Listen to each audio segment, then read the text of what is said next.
এখন আর সালাম কালাম চলে না হুজুর, এখন চাপাচাপি চলে, চাপাচাপি চলে। তো আমি কলিং বেলে যেই চাপ দিতে বুঝলেন, আল্লাহর কি কাম, ওই কলিং বেলের সাউন্ড আবার বিদেশি কুত্তে ভরে থছে, মানে সাউন্ডটা কুত্তের সাউন্ড, ঘেউ ঘেউ করে উঠছে। আমি ভয়ে 3 ধাপ পিছনে গেছি, পানালা হাসতে বলতে ভয় গেলেন কেন? কুত্তে না হুজুর, এটা তো আসল কুত্তে না, এটা কলিং বেলের কুত্তে হুজুর। আমার এক বন্ধু ছিল বগুড়া রহমাননগরে, মাঝে মধ্যে আমার কয়, হুজুর আপনি এত বড় বক্তা হচ্ছেন, আমি একটা বাসা তৈরি করছি, আপনি একদিন সময় পান না, একটু দোয়ার জন্য আসবেন তো? ওর বারবার মোবাইল করার জন্য আমি গেলাম, যাই দিকে হচ্ছে সোনালি কালারের বিশাল একটা গেট। আমরা গ্রামের লোক দরজা কই, ওরা গেট কয়। আমি চিন্তা করলাম, আমি ওই দরজার যা নবীর তরিকা মোতাবেক সালাম দিচ্ছি, আসসালামু আলাইকুম ইয়া আহলাল বাইত। 3-4 বার সালাম দিলাম। ওই গেটের পাশে একজন পান বেচে, ওই হাঁকায়, হুজুর কি করতেছেন আপনি? আমি বললাম, বারে সালাম দিলাম তো। যতই সালাম দেন ওর কান পর্যন্ত যাবি না তো। তাহলে গেট খুলি কি করে? ওই ধারের দেখেন কলিং বেল আছে, চাপ দেন। এখন আর সালাম কালাম চলে না হুজুর, এখন চাপাচাপি চলে, চাপাচাপি চলে। তো আমি কলিং বেলে যেই চাপ দিতে বুঝলেন, আল্লাহর কি কাম, ওই কলিং বেলের সাউন্ড আবার বিদেশি কুত্তে ভরে থছে, মানে সাউন্ডটা কুত্তের সাউন্ড, ঘেউ ঘেউ করে উঠছে। আমি ভয়ে 3 ধাপ পিছনে গেছি, পানালা হাসতে বলতে ভয় গেলেন কেন? কুত্তে না হুজুর, এটা তো আসল কুত্তে না, এটা কলিং বেলের কুত্তে হুজুর। আমি বললাম, এত সাউন্ড দুনিয়ার থাকতে এই কলিং বেলের কুত্তের সাউন্ড কেন? কিছুক্ষণ পরের দিকে আমার বন্ধু এসে দরজা খুললো। আমি বললাম, কে রে ভাই, এত সাউন্ড থাকতে কুত্তে কেন? হুজুর ফকিরের উঠতে চায়। এখন কতগুলো ফকির বার আছে, এরা কলিং বেলের চাপ দেয়, ভিক্ষা চায়। তা আমার এক লোক বন্ধু বলো, ফকিরের হাত থেকে যদি বাঁচ পার চাও তাহলে কুত্তে ঢুকাও। আমি কুত্তে ঢুকেছি, প্রথম এক ফকির ভিক্ষা নেওয়ার নিয়তে যে চাপ মারছে, কুত্তার সাউন্ড শুনে চাউলের ব্যাগ ফেলে দে দৌড়, মানে যেটুকু ভিক্ষা করছে ওটা নিয়ে মানে ওটি ফেলে দে দৌড় মারছে। এলাকার মধ্যে যত ফকির আছে সমস্ত ফকির বলছে, ওই গেটর যান যাস না, ওটি কিন্তু বিদেশি কুত্তে আছে। ওই প্রচার করার কারণে একটা ফকির আর আসে না। আমি বললাম, ভাই রে, ফকির একটা মারাত্মক কথা কছে। কি কথা হুজুর? কি কথা জানিস না? ওই গেটে তো একটা বিদেশি কুত্তে আছে, সেই বিদেশি কুত্তেই তো তুই। বলে, আমি কুত্তা কেমনে হলাম? আরে পাগলা, আল্লাহ কোরআনে বলেছেন, আম্মা সাইলা ফালা তানহার, সাইলকারীকে ফিরাস না। আপনি বিদেশি কুত্তার সাউন্ড দিয়ে তুই ফকিরের ব্যাগ পর্যন্ত কাড়ে লিছু।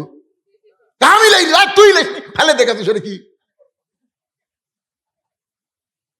আমার কয়, হুজুর ভুল হয়ে গেছে, আসেন। আমি বললাম, এই বাড়ি তাহলে তোমার? আমার দিকে তাকা কয়, কি করলেন? আমি বললাম, তাহলে এই বাড়ি তোমার? হুজুর আপনি কি করলেন?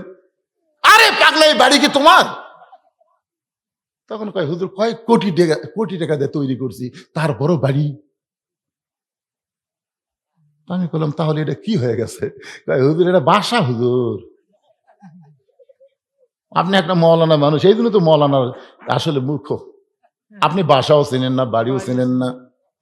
কয়েক কোটি টাকা দিয়ে তৈরি করছে, এটা হলো একটা বাসা।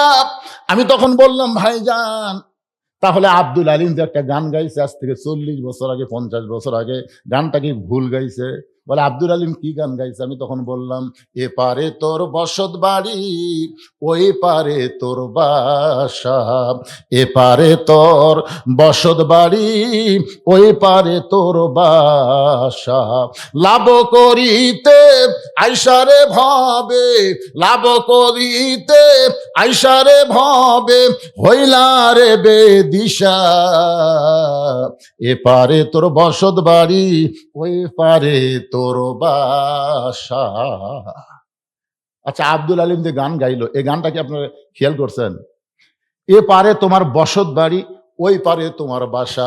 দুনিয়াতে প্রত্যেকটা মুসলমানের বসত বাড়ি হবে, কিছুদিন বসত করতে পারবে, কিন্তু চিরস্থায়ী থাকতে পারবে না। ওই পারে তোমার বাসা হলো, বাসার নাম হলো জান্নাত। তুমি যখন ওই পারে যাবা, তোমাকে আর ছাড়া লাগবে না। আল্লাহ চিরস্থায়ী ভাবে বলে দেবেন, সালামুন আলাইকুম তিবতুম ফাদখুলুহা খালিদিন। যে জান্নাত পাওয়ার পরে আর আপনাকে ছাড়া লাগবে না। আর যত বড়ই বাড়ি তৈরি করেন, এই বাড়ি কিন্তু আপনাকে ছাড়া লাগবে। যেই বাড়ি ছাড়া লাগে, এইটার নাম হলো বসত বাড়ি। কিছুদিন বসত করা যাবে, কিন্তু চিরস্থায়ী থাকা যাবে না।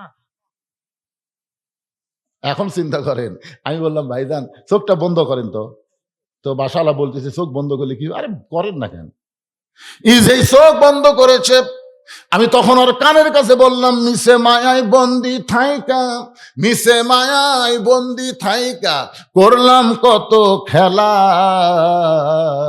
পশ্চিমে তাকায়া দেখো তোমার ডুইবা গেছে বেলা, এক পলকের নাই ভরসা, মিশে সকল আশা, কখন বুঝি দারুণ ঝড়ে ভাঙবে তোমার বাসা, এই দুনিয়ার বাড়ি ঘর। সবাই বলেন না কেন, দেখেন বললে মজা লাগবে।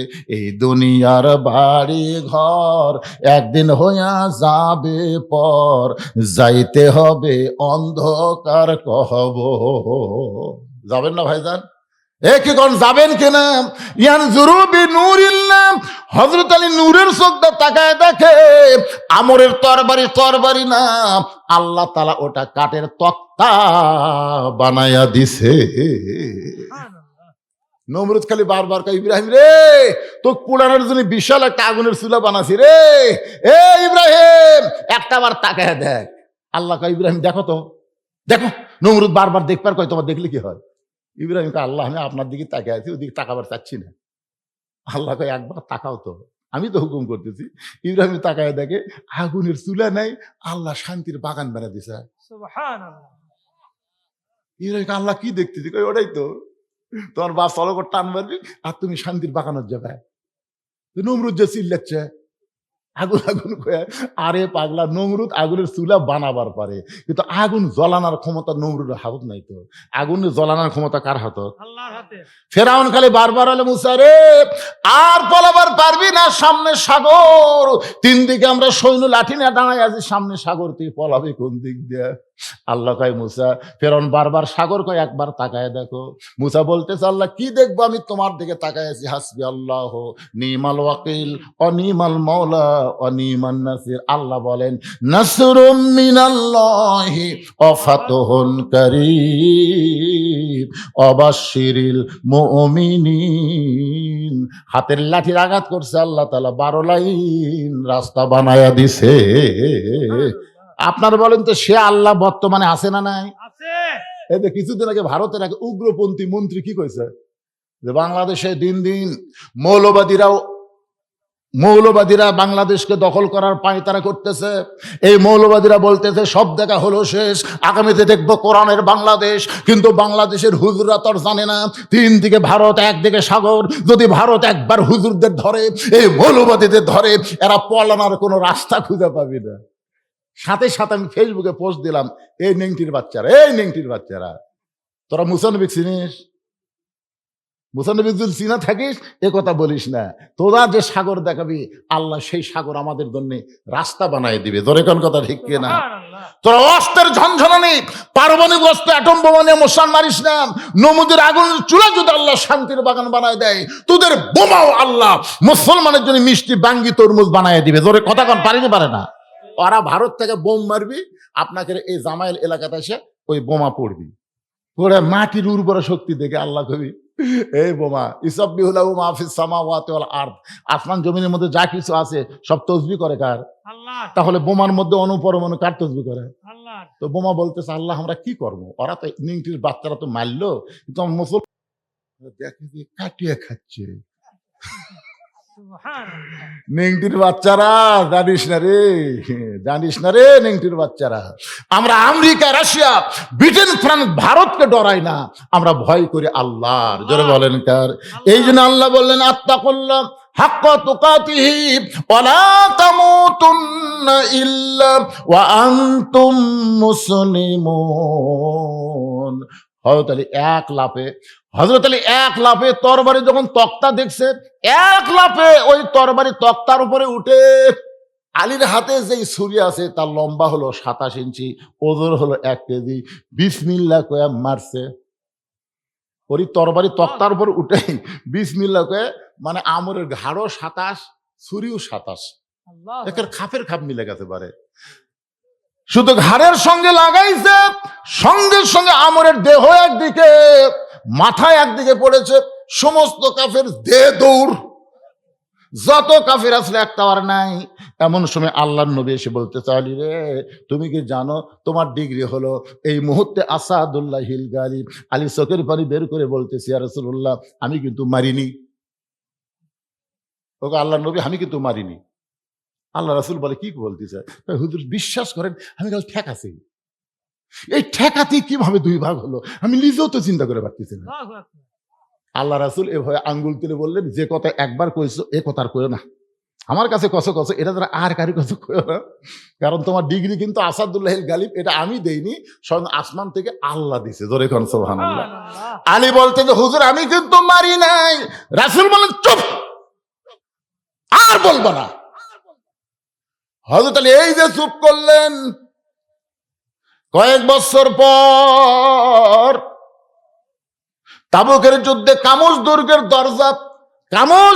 দরজা দেই দরজা খুলতে লাগে 100 জন, লাগাইতে লাগে 100 জন। এত বিশাল একটা দুর্গের দরজা। জিহাদের ময়দানে হযরত আলীর ঢালটা যখন পড়ে গেছে, উপর হয়ে ঢালটা না নিয়ে এক দৌড়ে গিয়ে দরজা হেঁচকা টান মারছে।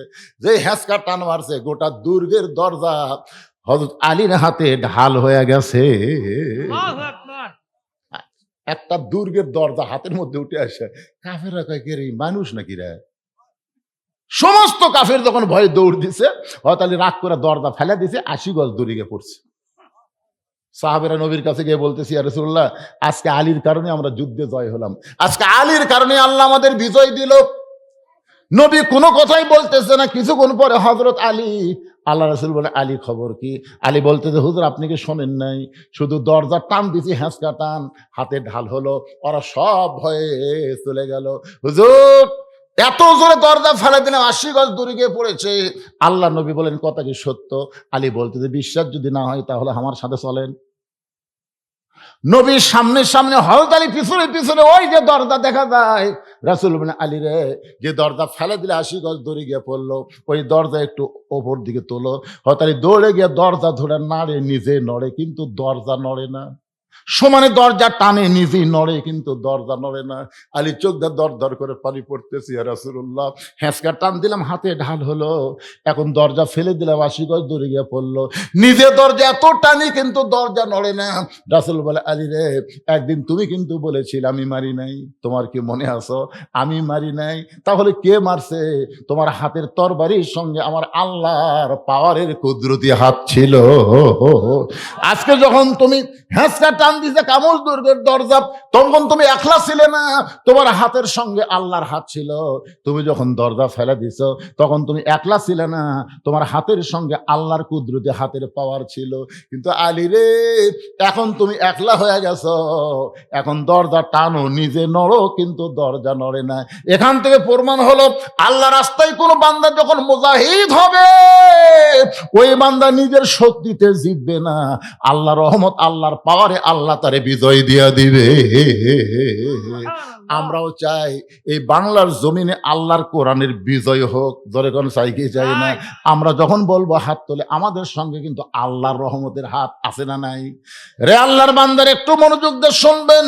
হযরত আলী যে আয়াত পড়ে ছুরির মুখে ফুঁক দিয়া মাটিতে টান দিয়ে বলেছে, তুই কত বড় কাফেরের পাটা, আল্লাহ নবী তো হত্যা করা দূরের কথা, খালি ডাকটা ডেঙ্গায় সামনে যা। কোরআন থেকে যে আয়াতটা তেলাওয়াত করে ওই চাকুতে ফুঁক দিল, মুসলমান হিসেবে আমাদের জানার দরকার আছে না নাই? অবশ্যই আমি আপনাদের জানাবো। এখন হোসেন বলতেছে, রে ইয়াজিদের চামচারা, আমার মা শুধু খাতুনে জান্নাত নয়, আমার মা হলো ফাতেমা তো জোহরা। আমি নবীর কথা, নেতার কথা বলেছি, আলীর বীরের কথা বলেছি, এখন ফাতেমার খাতুনে জান্নাতের কথা একটু বলা লাগবে ভাইজান। আল্লাহ নবী ঘরের মধ্যে এসে বলে, ফাতেমা, তোমার কি কখনো মনে হয় তোমার বাবা বিশ্ব নবী বলে আল্লাহ তোমাকে জান্নাত দিবে? এইটা কি কখনো তোমার মনে হয়? ফাতেমা বলতেছে, বাবা, আমার সব সময় মনে হয় আমার বাবা বিশ্ব নবী হওয়ার কারণে আল্লাহ তাআলা আমারে জান্নাত দিবে। রাসূল বলে, ফাতেমা, এই কথা তুমি বড় ভুল মনে করেছো মা। বিশ্ব নবীর মেয়ে হওয়ার কারণে আল্লাহ তোমাকে জান্নাত দিবে না। জান্নাত যদি যাবার চাও, তাহলে জান্নাতের আমল করে তোমাকে জান্নাতে যেতে হবে।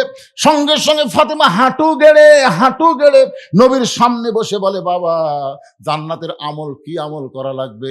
রাসূল বলে, ফাতেমা, মাত্র 4টা আমল করবা, মাত্র 4টা আমল করবা। 1 নম্বর হলো 5 ওয়াক্ত নামাজ। 5 ওয়াক্ত নামাজ সবসময় না, 5টা বার নামাজ নামাজ পড়ো, 24 ঘন্টার মধ্যে নামাজের সময় হলো কয়টা? এ জোরে বলেন কয়টা? 5 ওয়াক্ত নামাজ পড়বে ও ফাতেমা। 12 মাসের মধ্যে 1 মাস রোজা রাখবে। সব সময় রোজা রাখা লাগবে না, 12 মাসে 1 মাস রোজা রাখবে।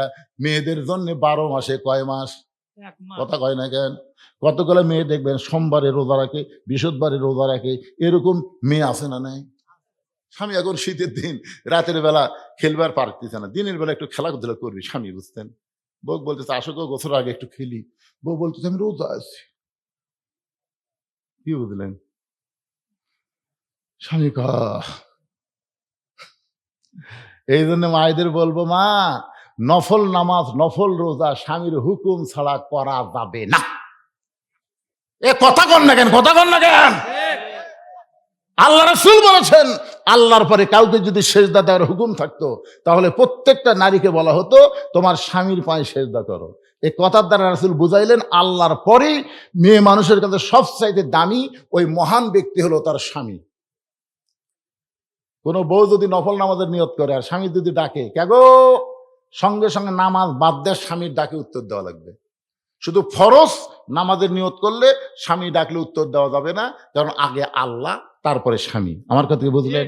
তাহলে রমজানের ফরজ রোজা করো, তো এত রোজা কে করবার কথা রে?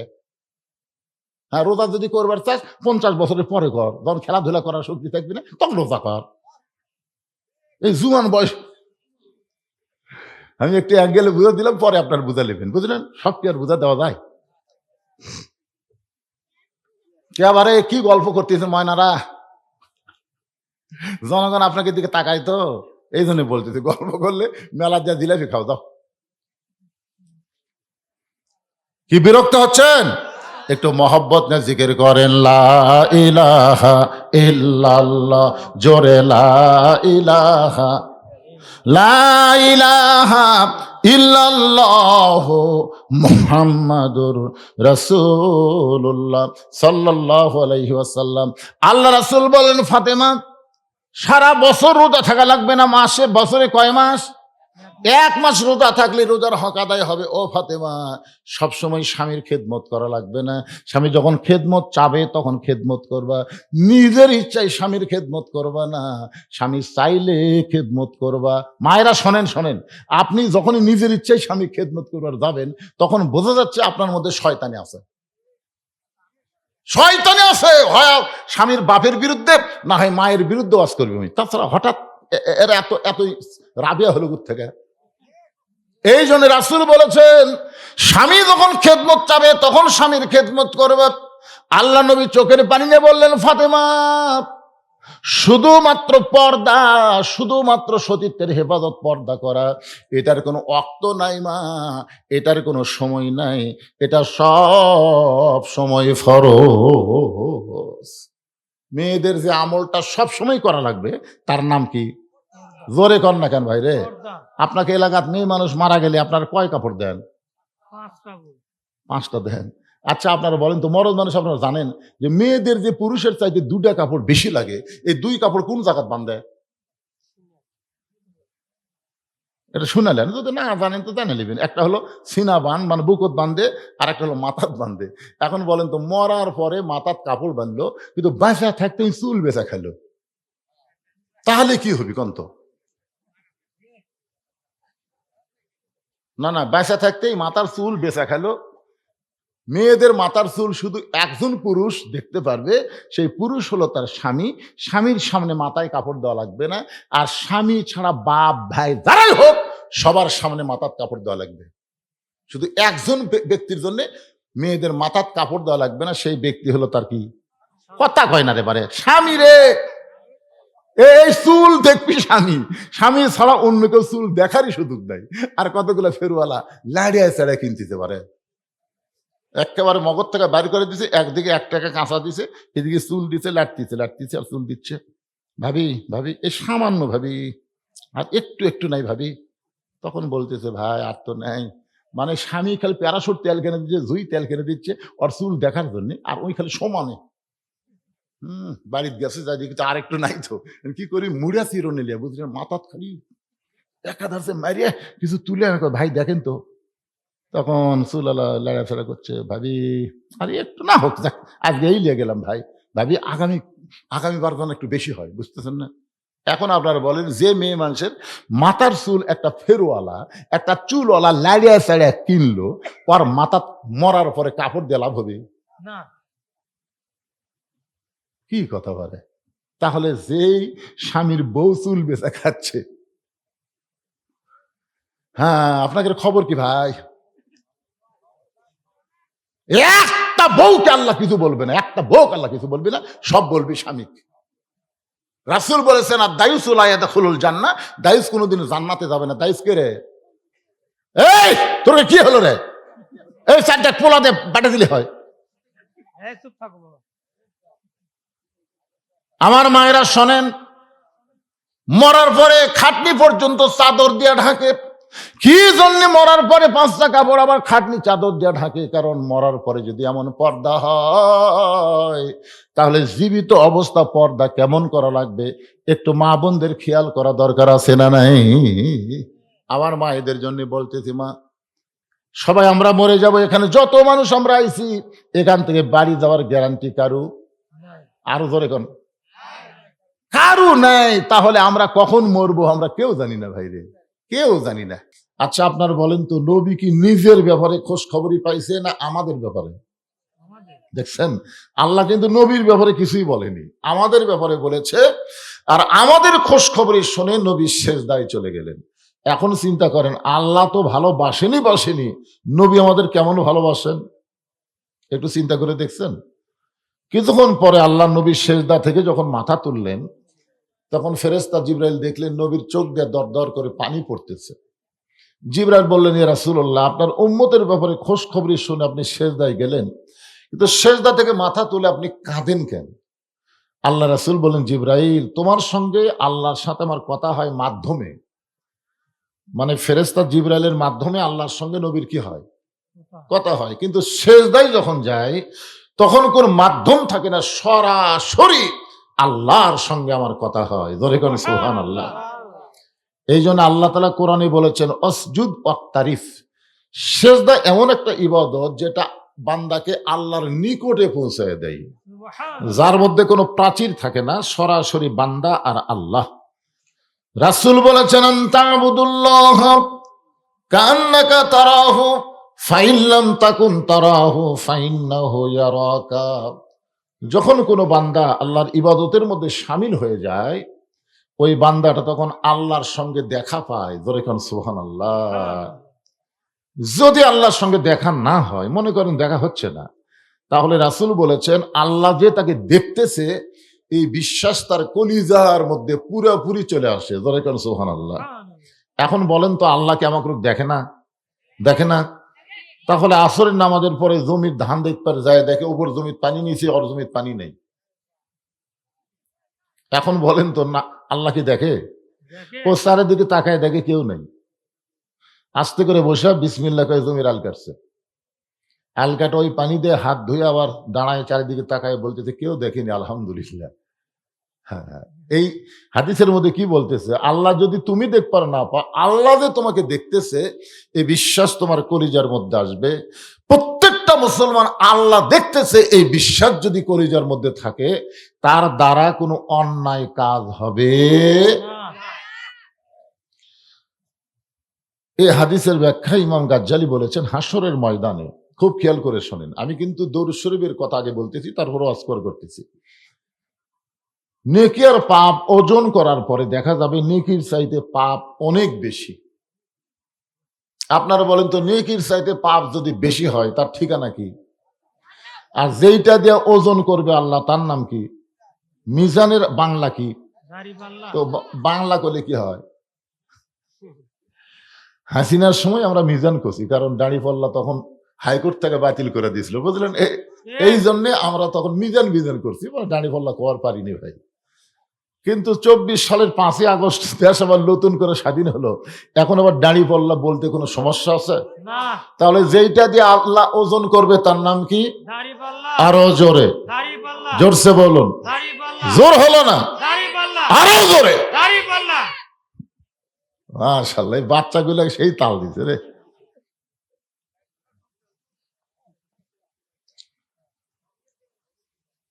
আল্লাহ কোরআনে বলেছেন ওয়াল ওয়াজনা বিল কিসতি ওয়ালা তুখসিরুল মিজান। নেকির চাইতে পাপ বেশি হওয়ার কারণে আল্লাহ তাআলা ফতোয়া দিচ্ছেন, যা ফেরেশতারা এদেরকে ধাক্কায়া ধাক্কায়া জাহান্নামত নিয়ে যা। এই হাসা বেশি হাসা হবে না, আলহামদুলিল্লাহ। বেশি হাসলে অসুবিধা। আপনারা বলেন তো, আমাদেরকে আল্লাহ যদি জাহান্নামে রায় দেয়, আমরা কি জাহান্নামে যাবার পারবো? যাবার চাবো? না। চাবো না তো। এই জন্য আল্লাহ বলেন ওয়াসিকাল্লাযীনা কাফারু ইলা জাহান্নামা যুমারা, সেদিন তাদেরকে ধাক্কায়া ধাক্কায়া জাহান্নামে নিয়ে যাবে। আবার আল্লাহ বলতেছেন ওয়াসিকাল্লাযীনা তাকাউ রাব্বাহুম ইলাল জান্নাতি যুমারা, আবার সেদিন মুত্তাকি বান্দাদেরকে আল্লাহ ধাক্কায়া ধাক্কায়া জান্নাতে নিয়ে যাবে। এটা কেমন কথা? জাহান্নামে যাবার চাবে না, এই কারণে ধাক্কায় ধাক্কায় নিয়ে যাবে, এটা ঠিক আছে, কিন্তু জান্নাতে তো সবাই যাবার চাবে। এরপর আল্লাহ কেন বলতেছেন ধাক্কায়া ধাক্কায়া জান্নাতে নিয়ে যাবে? আপনার বলেন তো, এর মধ্যে কারণ আছে না নাই? আছে। কারণ একটু পরে বলতেছি, তবে যেটা বলতেছি একটু খেয়াল করেন। যখন জাহান্নামের ফেরেশতা আমাদেরকে, মানে আমরা এখানে যারা বসে আছি আমাদেরকেই, আপনারা কি মনে করতেছেন যে আমল করতেছেন এই আমল দিয়ে সরাসরি জান্নাত যার পারবেন? না। দুই একজন কথা কয় না, তার মনে হয় পারবি, সেরকম ভাব। এমন সময় আমাদের নবী নিদানে আখেরাতে তরাইতে পুলসিরাতে কান্ডারি হইয়া নবী পার করিবেন সেই তরণী। সবাই বলেন নবী মোর পরশমণি, নবী মোর সোনার খনি, নবী নাম ভাবে যেজন সেই তো দোজাহানের ধনী। নবী নাম ভাবে মানে কি? মহব্বত। খুব খেয়াল করেন। এমন সময় আল্লাহ নবী ওই গুনাহগার উম্মতের সামনে, আমাদের সামনে দাঁড়িয়ে যাবেন। সুবহানাল্লাহ বলেন। সুবহানাল্লাহ। নবী যখন সামনে দাঁড়াবে, ফেরেশতাদের কি সাহস হবে যে নবীকে সরায়া দিয়া তার উম্মতকে জাহান্নামে নিয়ে যাওয়া? এ সাহস কি হবে? না। তবে ফেরেশতারা অনুরোধ করে বলবেন, আপনি কে? হাসরের ময়দানে কেউ কারো নয়। এমন সময় একজন জাহান্নামীর সামনে আপনি হাত বাড়ায় দাঁড়িয়ে গেলেন, আপনি কে? আল্লাহ কোরআনে বলেছেন ইয়া আইয়ুহান নাসু তাকু রাব্বাকুম ওয়াখশাউ ইয়াওমান লা ইয়াজি ওয়ালিদুন আন ওয়ালাদিহি ওয়ালা মাউলুদুন হুয়া জাযিন আন ওয়ালিদিহি শাইয়া। হাসরের ময়দানে মা তার সন্তানকে চিনবে না, পিতা তার পুত্রের পরিচয় দিবে না, সেদিন কেউ কাউরে চিনবে না। এটা কার কথা? আল্লাহর কথা। আল্লাহর কথা। তো আপনি কে? এই গুনাহগার উম্মতের সামনে এভাবে দাঁড়ায় গেলেন, আপনি সরে যান। আল্লাহ হুকুম করছে, আমরা তাকে ধাক্কায় ধাক্কায় জাহান্নামে নিয়ে যাচ্ছি। আল্লাহ নবী কোনো কথাই বলবেন না। এমন সময় আল্লাহ বলবেন জিবরাইল। ফেরেশতারা জানে বিশ্ব নবী আছে, কিন্তু বিশ্ব নবীকে চিনে না। শুধু একজন ফেরেশতাই আমাদের নবীরে চিনে, তার নাম হলো জিবরাইল। ধরে কান, তার নাম কি? একজন ফেরেশতাই আমাদের নবীকে চিনে। এই চিনেছে কবে? এই মাসে, এই যে মাসে আপনারা ওয়াজ শুনতেছেন, এই মাসের 26 তারিখ দিবাগত রাত্রে লাইলাতুল মেরাজে একটা জায়গায় গিয়া নবী জুতা পায়ে আল্লাহর আরশের দিকে যাচ্ছেন। এমন সময় জিবরাইল বলতেছে, ওগো নবী, এই যে জমজমের কুহের পানিতে উযু করার সময় যে জুতা পরেছেন, এই জুতা পরে কি আপনি আল্লাহর আরশে যাবেন? এই কথাটুকুই শুধু জিবরাইল বলেছে। সঙ্গে সঙ্গে নবী বলতেছে, জিবরাইল ভাই, আল্লাহর সাথে দেখা করবার আসে আমার জুতার কথা মনেই নেই। সুবহানাল্লাহ। মানে আল্লাহর মহব্বতে নবী এমন পাগল হয়ে গেছে যে জুতা যে পাওয়াত আছে এটা কি নাই, মনেই নাই।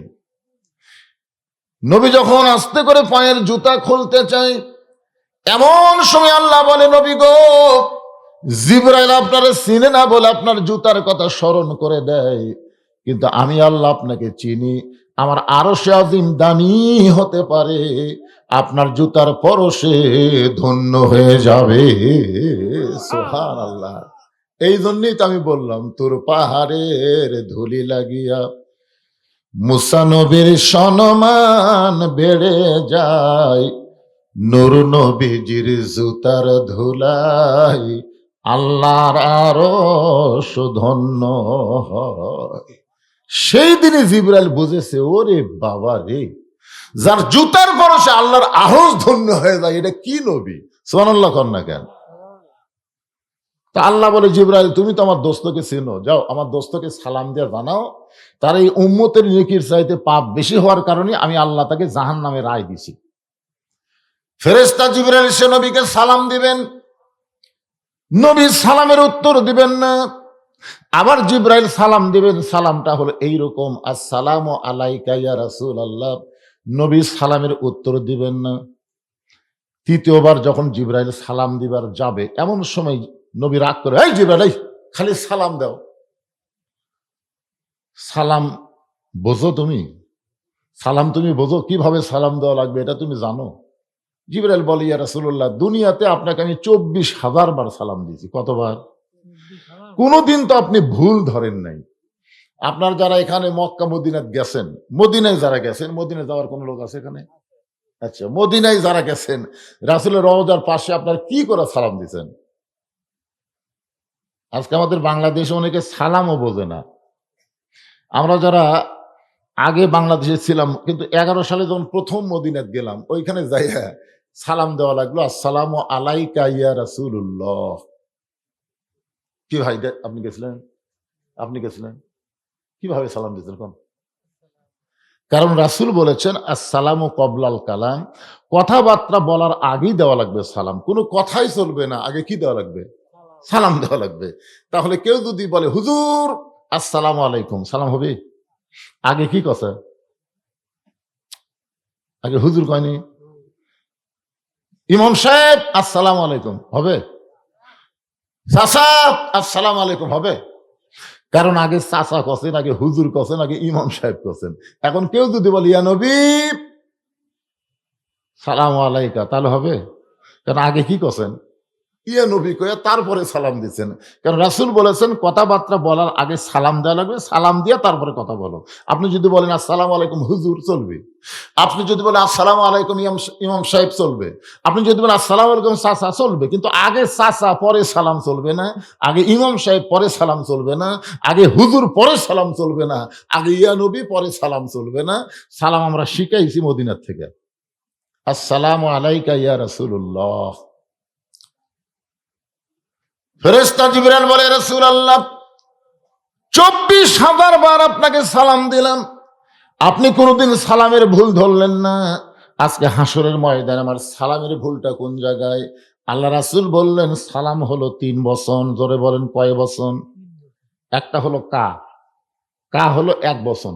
এই আমার দিকে খেয়াল করেন, কা হলো 1 বচন, কুমা হলো দ্বিবচন, কুম হলো বহু বচন। তাহলে আমাকে তুমি সালাম দাও, আসসালামু আলাইকা, শুধু আমাকে সালাম দাও। কিন্তু আমার সামনে যে গুনাহগার উম্মতকে ফেরেশতারা ধাক্কায় ধাক্কায় জাহান্নামে নিয়ে যাচ্ছে, এক বাদ দাও কেন? ফেরেশতা জিবরাইল বলে, হুজুর এক সালাম দিয়ে লাভ নেই, কারণ এর নেকির চাইতে পাপ অনেক বেশি হয়ে গেছে। আল্লাহ জাহান্নামের রায় দিয়ে দিতে, যার জাহান্নামের রায় হয়ে গেছে তার জন্য দোয়া করা যাবে? কথা কর না কেন? সালাম কি সবচাইতে বড় দোয়া? হলো সালাম। আপনার যে গোরস্থানের মাহফিল করতেছেন, এই গোরস্থানের সবচাইতে বড় দোয়া কি জানেন? কবরের পাশে গিয়ে আগে সবচাইতে বড় দোয়া হলো, আসসালামু আলাইকুম ইয়া আহলাল কুবুর, এই কবরের মধ্যে যারা আছো সকলের উপরে আল্লাহ রহমত বর্ষণ করো। ধরে কর সুবহানাল্লাহ। তাহলে সবচাইতে বড় দোয়া কি? আগে যায় কি দোয়া দরুদ পড়েন, আগে সালাম দেওয়া? আপনার কি গোরস্থানে যান না ভাই? কথা কর না কেন? গোরস্থানে যায় কি আগে দোয়া পড়েন, আগে সালাম দেন? সালাম দেওয়ার পরে সূরা ইখলাস পড়েন, ফাতিহা পড়েন, দরুদ পড়েন, যা ইচ্ছা পড়েন, কিন্তু আগে দেওয়া লাগবে কি? সবচাইতে বড় দোয়া হলো সালাম। আল্লাহর নবী বললেন, জিবরাইল তুমি সালাম দেওয়ার সময় আমার গুনাহগার উম্মতকে বাদ দিবার পরও তোমার আল্লাহ নেকের পাপ ওজন করার সময় আমি নবীকে বাদ দিবার পারে তোমরা হলো বাদ দেওয়ার দল। কথাটা খেয়াল করছেন? তুমি জিবরাইল সালাম দেওয়ার সময় আমার গুনাহগার উম্মতকে বাদ দিয়া সালাম দিবার পারো, আর তোমার আল্লাহ নেকিয়ার পাপ ওজন করার সময় আমাক বাদ দিয়ে নেকিয়ার পাপ ওজন করতে পারে, তোমরা হলো বাদ দেওয়ার দল। ফেরেশতা জিবরাইল বলে, হুজুর আপনি কি বলবার চান? আল্লাহ রাসূল বললেন, একটা গানও আমরা শুনছি, গানটা আরেকবার শোনেন দেখি তো খেয়াল হয় নাকি। আছেন আমার মুক্তার, আছেন আমার বারিস্টার, শেষ বিচারের হাইকোর্টেতে তিনি আমায় করবেন পার, আমি পাপী তিনি জাবিন্দার। এই তিনি কে? আল্লাহ। সাহিত্য থেকে একজন মারতেছে আল্লাহ, তিনি আল্লাহ। গানটা খেয়ালই করেননি, কি বুঝতেছেন? গানটা খেয়াল করছেন? বিশ্বাস করেন আল্লাহ যখন হাকিম হয়ে আমাদেরকে আসামি বানায় বিচার শুরু করবেন, ওই সময় আমাদের নবী উকিল হয়ে, ব্যারিস্টার হয়ে আল্লাহর কাছে আমাদের পক্ষে ওকালতি করে আমাদেরকে সুপারিশ করে জান্নাতে পৌঁছে দিবে। ইয়ার কি মারা এমন নবী? আল্লাহ নবী বললেন, জিবরাইল তোমার আল্লাহ হাকিম হইয়া আমি উকিলকে বাদ দিয়ে আসামির বিচার করতে পারে, কিন্তু এই বিচার আমি মানি না। আমি আল্লাহর আদালতে আমার উম্মতের ব্যাপারে আমি আপিল করলাম। ধরে কোন সুবহানাল্লাহ। জাহান্নামের ফেরেশতারা ধাক্কায় ধাক্কায় নিয়ে যাচ্ছে জাহান্নামে, ওই উম্মতের ব্যাপারে আমাদের নবী আবার আল্লাহর কাছে আপিল করলেন। আল্লাহ বলে, জিবরাইল আমি আমার দোস্তের আপিলকে গ্রহণ করলাম। সুবহানাল্লাহ বলেন।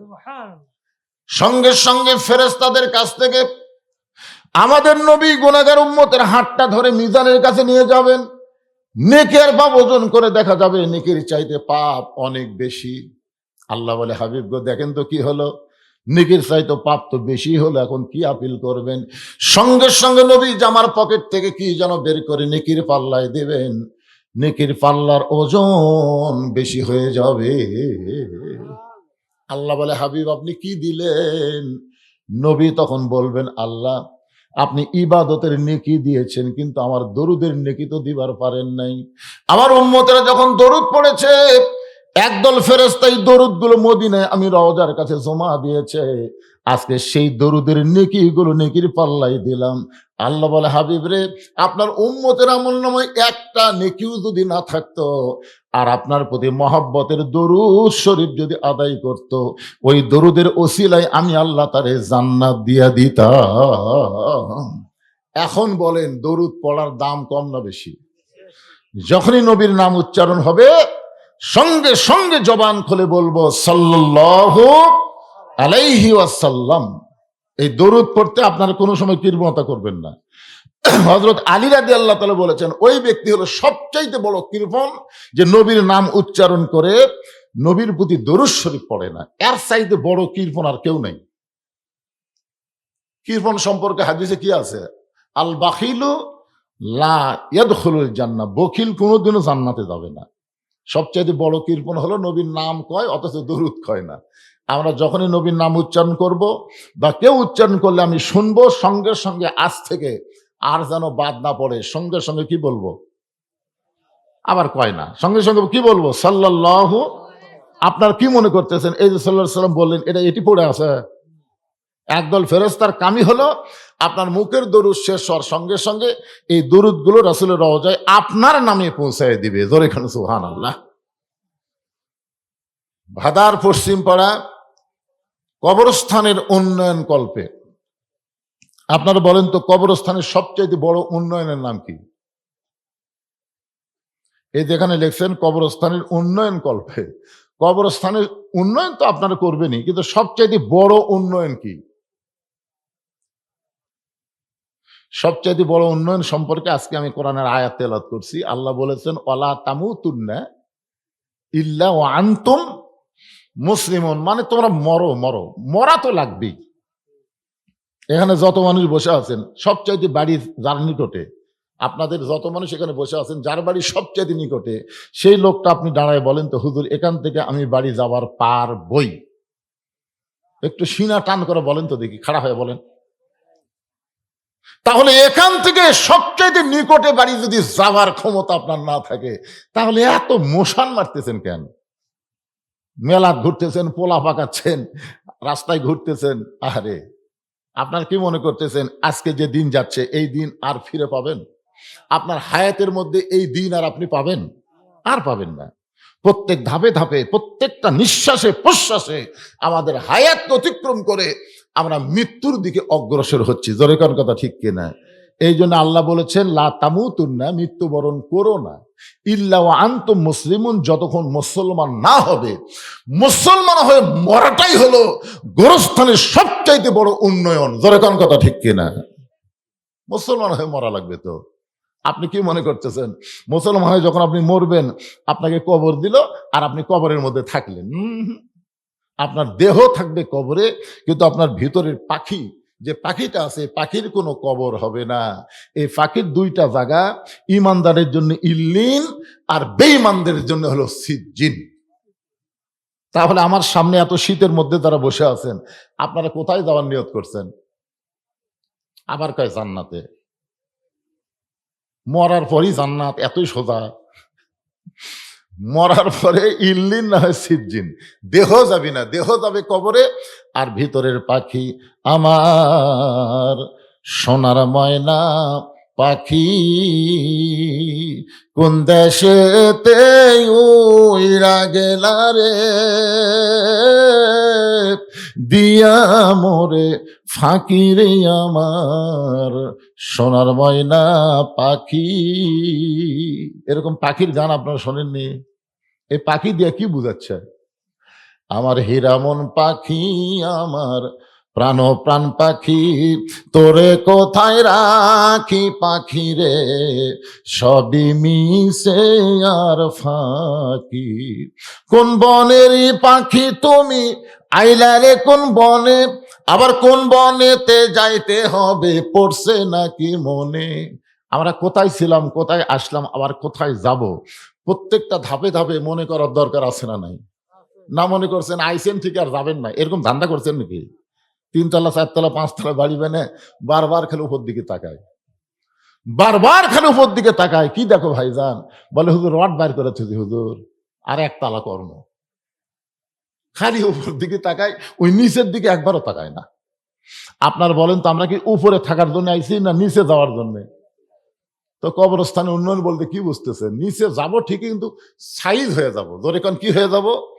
সাইজ হয়ে যাব ইনশাল্লাহ। একটু মনোযোগ দিয়ে কথাগুলো শুনবেন, তাহলে আল্লাহ তো মৃত্যু দিবেই রে ভাই। যতই চেষ্টা করি বাঁচার কোনো উপায় নেই। কি মনে করতেছেন খালেদা জিয়ার জন্য কম চেষ্টা করছে? খালেদা জিয়ার জন্য হায় হায়, এখানে আমরা বসে আছি, আহারে এখান থেকে মরলি আমাদের দেহ কবরে যাবে। আর সে গোরস্থানের উন্নতি গল্পে মাহফিল আমাকে বলতে, হুজুর গোরস্থানের জন্য একটু 5-10টা মিনিট আপনি একটু চাবেন। আপনারা যারা এই গ্রামের এই গোরস্থানে মারা গেলে যারা থাকবেন, তারা কারা কারা আছেন একটু হাত তোলেন তো দেখি। এই ভাদার পশ্চিমপাড়া কবরস্থানে মরে গেলে আপনারা থাকবেন, এই নিয়ত যার কে আছে তারা একটু হাত তোলেন তো। আরে এই পাড়ার একটাও নাই। সবাই তুলেন, সবাই মাদারে মাদারে খুশি খুশি হাত তুলেন সবাই। খুশি খুশি তুলবি, সত্যি তোলা লাগবে। তুই আবার অ্যাঙ্গেল মারতেছে, খুশি খুশি। আপনারা এই গ্রামের যারা মাহফিল করতেছেন, যারা এই মাহফিল করতেছেন, আপনারা কেউ নাই? আচ্ছা ঠিক আছে, আপনারা হাত নামান তো দেখি। আমার জগৎ পাওয়ার কমে গেছে তো, দেখে ফেলছি না। আচ্ছা এই গ্রামের বাহির থেকে যারা আওয়াজ শুনবে পাচ্ছেন, তারা একটু হাত তোলেন তো। এরাই বেশি, এরাই বেশি মানে সবই এরা কয়, এরাই বেশি। সবাই। আপনি কোথা যাচ্ছেন? এই গ্রামের থেকে। এই গ্রামের আপনি? জি, জি। ও আপনি এই গ্রামে? হ্যাঁ। ভাই আপনি এই গ্রামের? সব ওদিক করে গেল।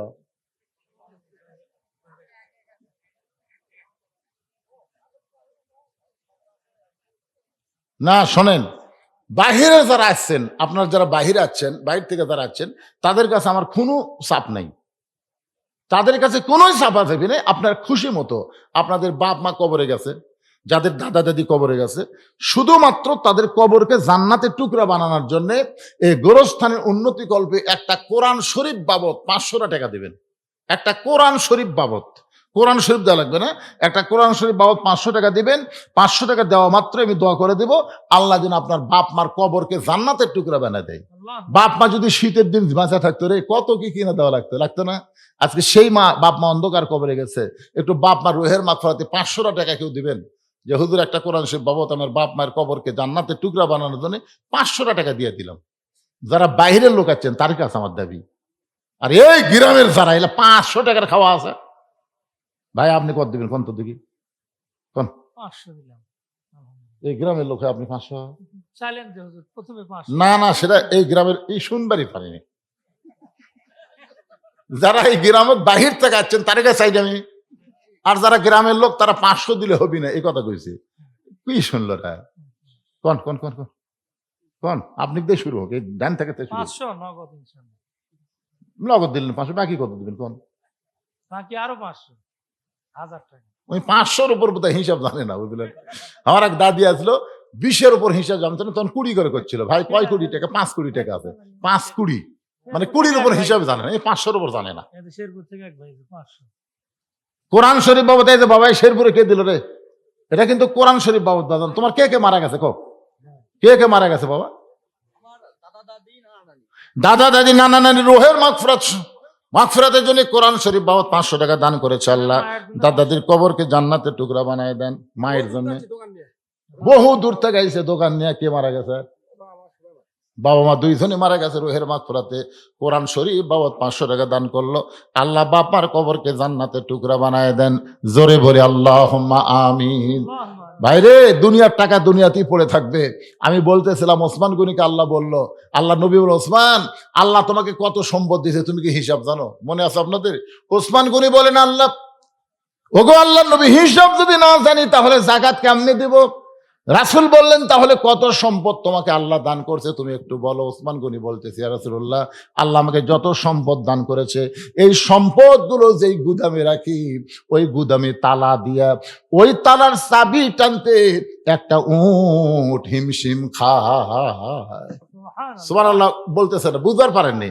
মানে আল্লাহ আমাকে যত সম্পদ দিছে এই সম্পদ গুদামে রাখে, ওই গুদামও তালা দিয়ে ওই তালার চাবি টানতে একটা উট হিমশিম খায়।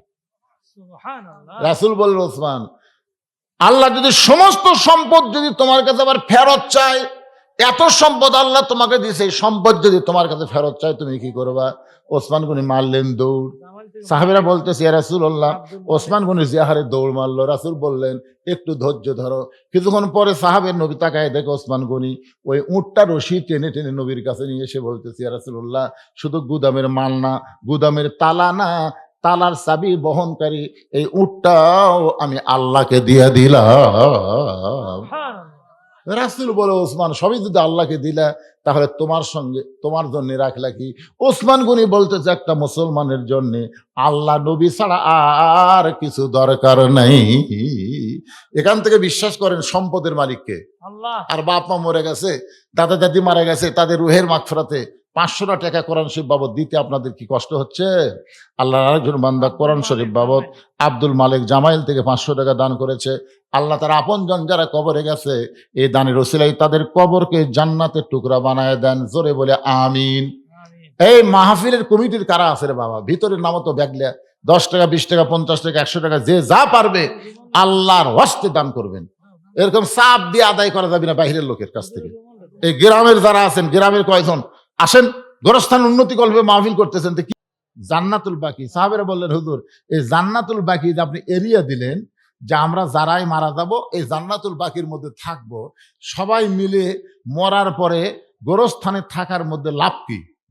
মানে একা একা না থাকে, এই পারিবারিক গোরস্থান না করে সবাই মিলে এক জায়গায় থাকার মধ্যে লাভ কি?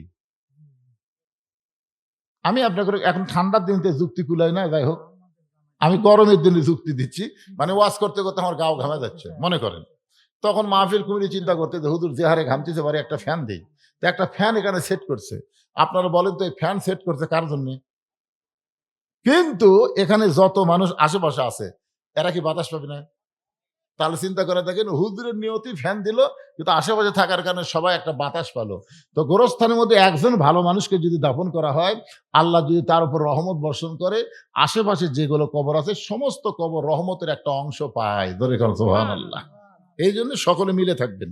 গোরস্থান দরকার হলে শ্রদ্ধা বড় করবেন, গোরস্থান নিয়ে কোনো জ্ঞানজাম করবেন না। আওয়ামী লীগ, বিএনপি, জাতীয় পার্টি, জামাত ইসলাম নাই, মরে গেলে আমরা সব এক জায়গায়। ধরে কোন কথা ঠিক কিনা? যতই দল করেন, আওয়ামী লীগের গোরস্থান আলাদা আছে, বিএনপির অমুক পাড়ার গোরস্থান আছে, তাহলে আমরা সব দল মিলে যেখানে থাকবো সে কবরস্থানের উন্নয়ন মানে আমরা মুসলমান হয়ে পরিপূর্ণ মুসলমান হয়ে অন্ধকার কবরে যেন যাবার পারি, আল্লাহ যেন তৌফিক দেয়। সকলে বলে আমিন। সকল আহমদ আলীর জামাই 2000 টাকা নগদ করছে দান, আহমদ আলীর জামাইয়ের দানকে আল্লাহ আপনি কবুল করেন। সবাই ইস্তেগফার করেন, আস্তাগফিরুল্লাহ রব্বি মিন কুল্লি জামবি ওয়া আতুবু ইলাইহি লা হাওলা ওয়ালা কুওয়াতা ইল্লা বিল্লাহিল আলিয়্যিল আযীম। এরা আবার হাল খাতাও করছে, আমি আসার সময় দেখলাম হাল খাতা। হাল খাতার খবর কি? না না, হাল খাতার খবর কি বারে? দিছে, সব নগদ টাকা দিছে। দিছে? হ্যাঁ, লাভ না লস? শুনে- এখন হালখাতার লাভ।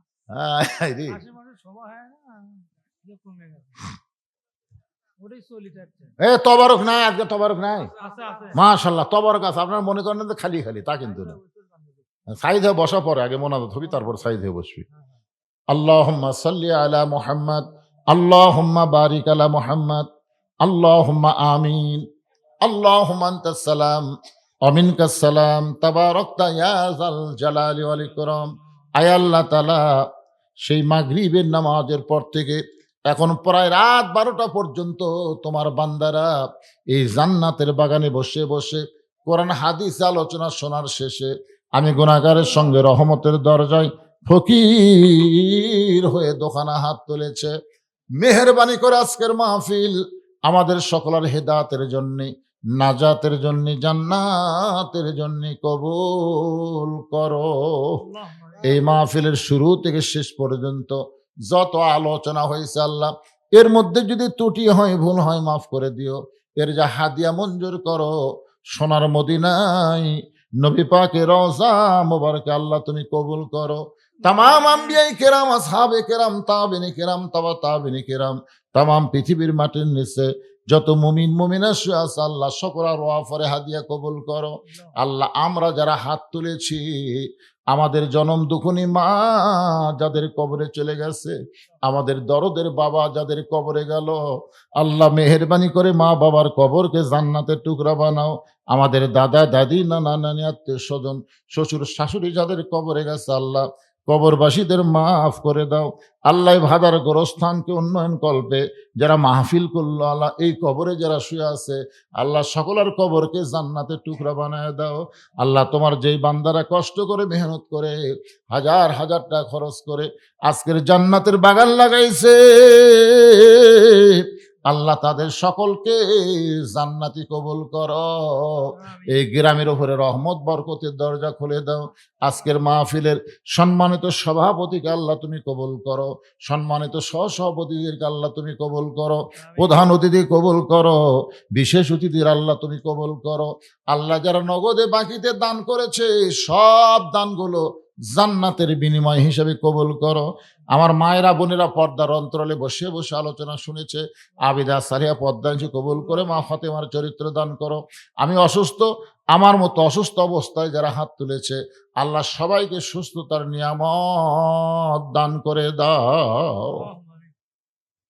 একটা মিনিট চিন্তা করেন তো বাজান, কত মানুষের জানাজার নামাজ আমরা পড়েছি, এই 2 হাত দিয়ে কত কবরে আমরা মাটি দিয়েছি। একদিন আমরা সবাই মরে যাব। যেদিন আমাদের মৃত্যু হবে দিনটা যেন জুমার দিন হয়, মাসটা যেন রমজান মাস হয়। ইমানের সাথে ইজ্জতের সাথে এই দুনিয়া থেকে বিদায় নেওয়ার সময় আমাদের জবানে তুমি জারি করে দিও লা ইলাহা ইল্লাল্লাহু মুহাম্মাদুর রাসূলুল্লাহ সাল্লাল্লাহু আলাইহি সাল্লাম।